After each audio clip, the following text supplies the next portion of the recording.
Well, we're in Timpview. It's a condo complex in American Fork, Utah. Talking to my son Dion. It's on the 29th of October, 2012. Time flies when you're having fun. And it's the 50th anniversary of the Cuban Missile Crisis. Since I was involved in that, Dion wanted to hear my version of the story. We were living on Mountain Home Air Force Base, and I was a combat crew member of Strategic Air Command, 9th Bomb Wing. And our crew was called in the middle of the night to report to the briefing room and bring our gear, meaning everything for winter, and not to say anything to our wives. But our wives knew by then. We'd been flying together for almost a year. In fact, almost 2 years. And they knew everything we did was top secret, so they didn't really bother to ask. I just said, "I'll see you later, dear," and I headed out in my flight suit and jump boots and my B4 bag, we called it, went to the briefing room and was surprised to find the entire wing was there, all 3 squadrons. And the briefing was given to us, and that we learned all about the U-2 overflight of Cuba, and what they detected was sufficient missiles to wipe out every SAC base, and we knew that was their intent and their purpose. We didn't know about the atomic-tipped submarines that were also in the waters, but obviously Khrushchev had decided the Kennedys were wimps and he could do what he wanted. And we obviously proved otherwise in just 14 days. Our crew was sent to Guam. Others were dispersed from Mountain Home, some to civilian airfields.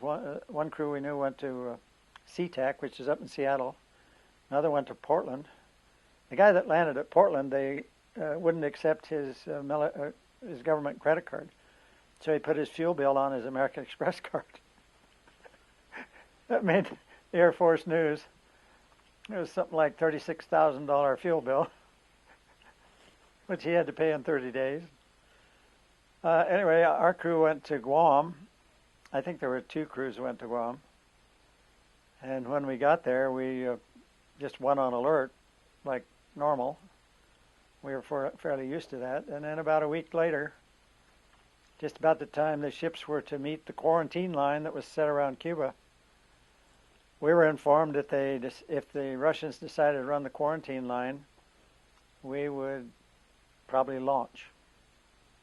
So they said there will be no practice alerts. If you hear the klaxon today, it's the real thing. So about 10 o'clock in the morning, which is about 24 hours from Washington time, they started the quarantine, and ships seemed to be ignoring the quarantine line. So the klaxon went off, and our crew was about third in line to, head to the runway, and we're expecting the code over our headsets, and it was expected to be a red dot message, and the accompanying code that we would decipher before we took off. And if it matched and all 3 crew members agreed, we'd launch and we'd be headed toward our target. Now, we did have what they called a safe zone, so just before we got into enemy territory, we would orbit until we heard the strike message. So it was kind of you could launch first and then be recalled or continue on according to whatever the president wanted. So we expected to be launched, and of course that had never happened before.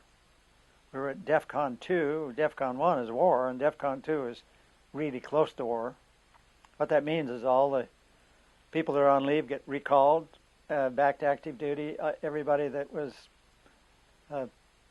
had flight duties was assigned to an aircraft. All aircraft were armed and ready to go, because there's always aircraft in training missions. All their training flights were recalled.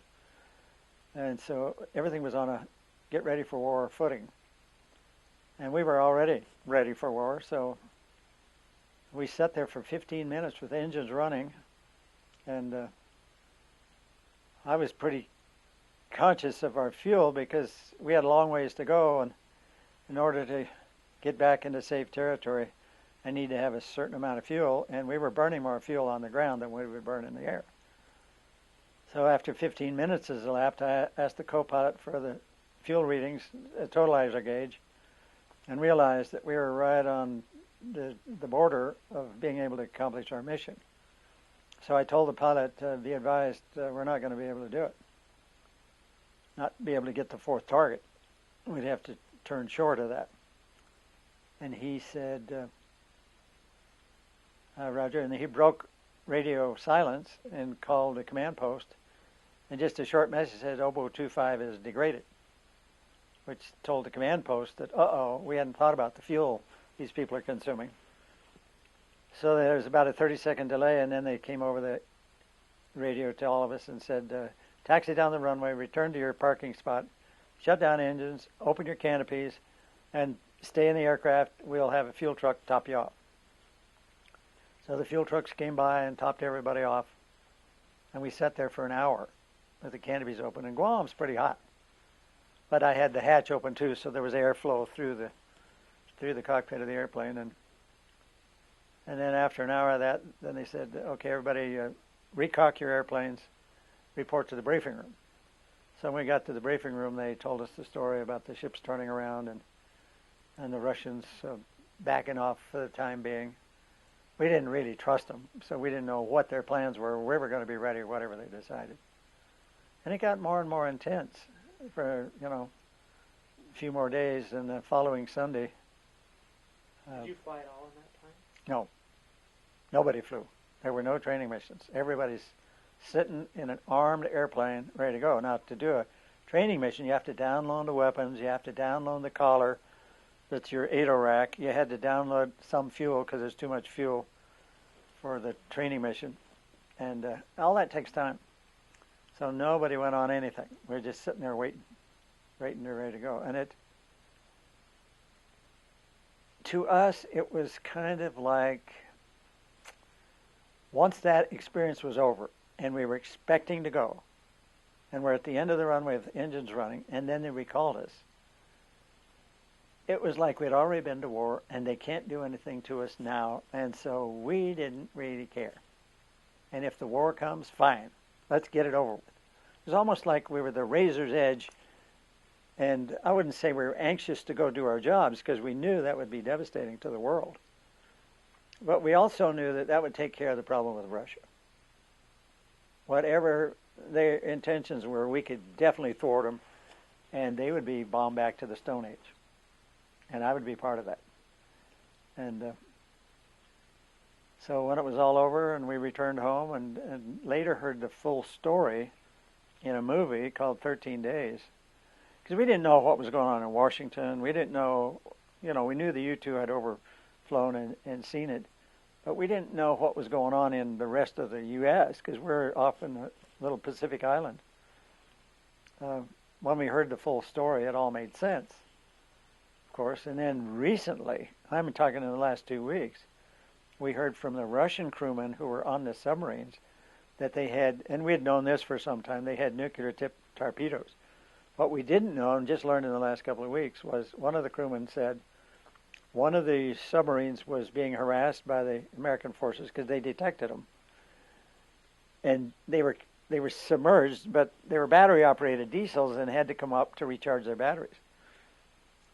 And this one crew that had also the commander of the 4 submarines on board, it required all 3 of them to turn a key to get the nuclear-tipped torpedo launched, and they were going to take out an aircraft carrier with it, with a nuclear weapon.